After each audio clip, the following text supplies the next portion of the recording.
ഇന്നലെ ഉത്സവപ്പറമ്പിൽ നിന്ന് ഒരുത്തരക്ക് മിസ്സിങ്ങായി. ബലൂൺ കച്ചവടത്തിൽ വന്നവരാ, അവരെ മിസ്സിങ്ങായി. അങ്ങനെ ഇരിക്കുമ്പോൾ ഞാനിവിടെ തെങ്ങിൻ്റെ ഇട കണക്കുമ്പോൾ ദേ വരുന്നു.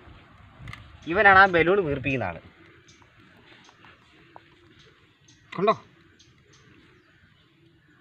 അവനങ്ങ് വിയർക്കുക.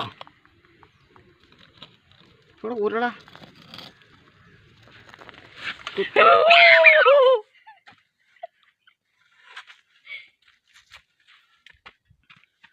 ഇവരാണ് നമ്മൾ ആ പറഞ്ഞ കഥയിലെ നായകൻ.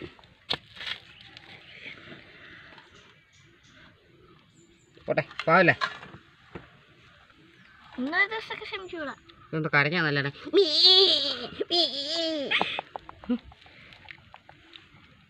ഈ തവളയുടെ പേരെന്താണെങ്കിലും കമൻറ്റ് ചെയ്യണേ. ഇതെന്ത് സാധനം നമ്മൾ കണ്ടിട്ടില്ല.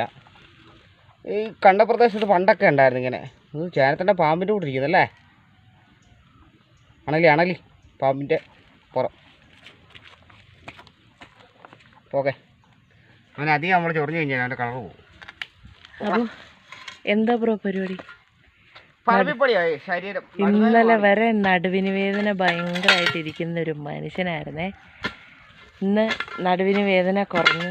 നാളെ പണിയെടുക്കാൻ പോകാൻ വേണ്ടിയിട്ട് കിടന്ന് ആ തൂമ്പ എടുത്ത് കിളക്കാൻ തുടങ്ങി. കണ്ടോ, എൻ്റെ മോള് ദാണ്ട് ഇപ്പുറത്ത് കഴിക്കുന്നുണ്ടോ. ആ തവളയുടെ മുകളിൽ വെള്ളം ഒഴിച്ചു കൊടുത്തു. അമ്മേ അമ്മേ, ആ തവള എൻ്റെ അടുത്തോട്ട് വന്നു. ഞാൻ അമ്മേ എന്താ ബ്രോ, വടയല്ലേ ചാച്ചാ? നോക്കി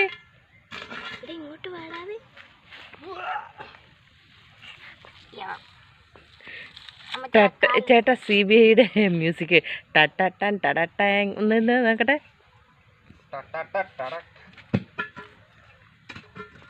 ഡീ, ആ തവളയിട്ട് എന്തോ കാണിക്കുവാ? തവളയെ മിനുസുവാന്ന്. അതുപോലെ തന്നെ ഒരെണ്ണത്തെയും കൂടെ കിട്ടിക്കണ്ടോ. കണ്ടോ, ഇതേപോലത്തെ ഒരു തവള, ബലൂൺ പോലെ വീർക്കുന്ന തവള. ഒരെണ്ണം കണ്ട കിടക്കുന്നു ബലൂൺ പോലെ. അയ്യോ,